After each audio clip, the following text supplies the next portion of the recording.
Let's now look at some of the commands that we use to work with files and directories. Now, clearly the most important thing that we need to find out is what files and directories are available. Is there a command that will show us what we have available at any given time? The answer is yes, there is.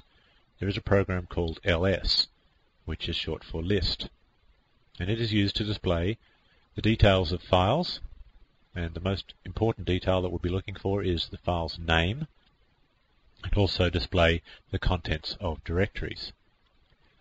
Before we proceed, I'll show you an example of the use of ls. Here I am logged in again to my zip account, and you'll find the little shell is telling me at the moment that this is the directory that I'm currently sitting in. I'm currently sitting in home mvirtue course, which means I'm sitting in a directory called course, or if you like, I'm sitting on a branch called course, which is in turn part of a larger branch called mvirtue, which is in turn part of a larger branch called home, which is in turn part of the root. So let's find out what we have on this particular branch by doing an ls. Press enter, and I have 6 different things. They have various names, and they are arranged in alphabetical order. It doesn't tell me what those things are, but I know from my use of Unix and my experience with ls that some of them are going to be files and some of them are going to be directories. As to which one is which, it's a bit difficult to tell. There is an option that we can use with ls. Remember we talked about options? ls minus capital F. If we type that in instead and press enter, we find the same list, but notice it is slightly different. Right here we have a / after subdir1, and that is an indication that subdir1 is a directory. That little slash is not part of the directory's name, it's just a little indication that that is a directory. So you can use the -f option then to differentiate between files and directories if you want to. Let's look at some other options for ls. There is an option called -l, display many file details including size and security information. We'll just look at a few of the other options before we go and experiment with those. -C, that's an uppercase C there, and it does make a difference whether you use uppercase or lowercase. Arrange the list alphabetically in columns. Okay, we'll have a look at that in a minute. And -r, recursive, display the contents of every subdirectory if there are any.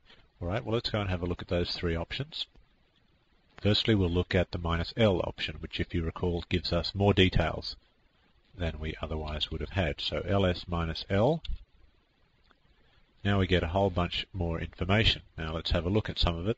I'm going to briefly explain what it is, and I will explain it in much more detail in a later chapter. We have over here the file permissions. This is security information about who can access the file and do what to it. Except for the very first one is special. The very first one tells you what type of entity this is. Is it a file? Is it a directory? If you see a dash there, it is a file. If you see a D there, it is a directory. So that's a nice way of telling that it's a directory as well. The other 9 things are security information. Then we have the link count, which I'm not going to talk about just now. We'll talk about that later. Then we have the owner of the file and the group of the file. Again, we'll talk about these later. Then we have the size of the file in bytes. Then we have the date and time that the file was last modified, which is fairly straightforward, and then we have the name of the file. So the ls-l option is very commonly used and very useful.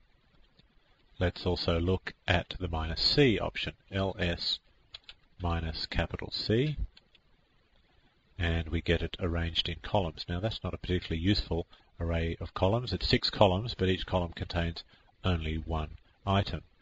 If we could find a directory that had more things in it, we would be able to see what a column really looks like.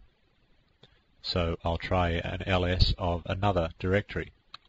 How about ls? I think there's a lot of files in public HTML/trip. How about that? Now, I forgot the minus capital C, didn't I? Well, there is a lot of files in there, so let's have a look at that. Now, I'm just going to go back to that command again and put a minus capital C in there as well to make a little bit of a difference. And then I get them in columns. So that's what the minus capital C option does.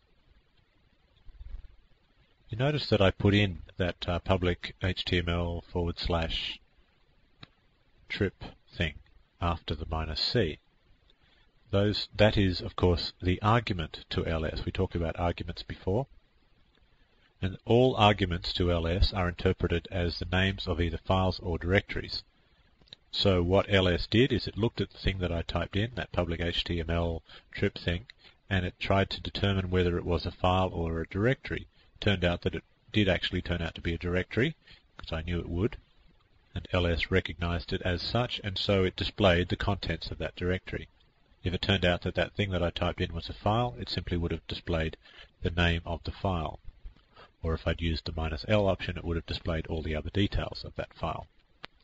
So to summarize, any argument that you type into ls will do one of two things. If that argument is a file, ls will display the name of that file.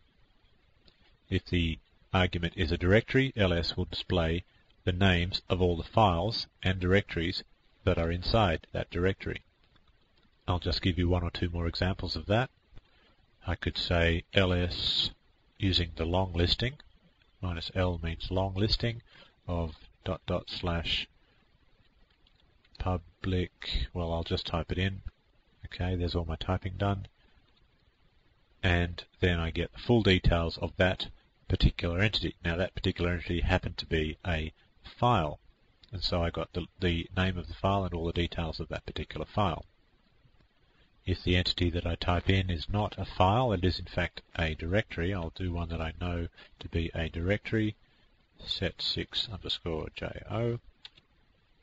Then I get a long listing of each of the files in that particular directory.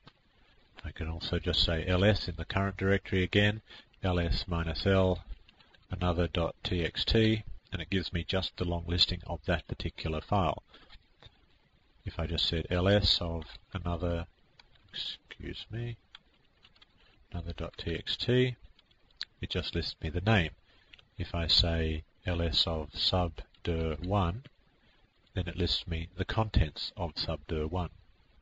That's because subdir1 was in fact a directory, or if you like, a subdirectory.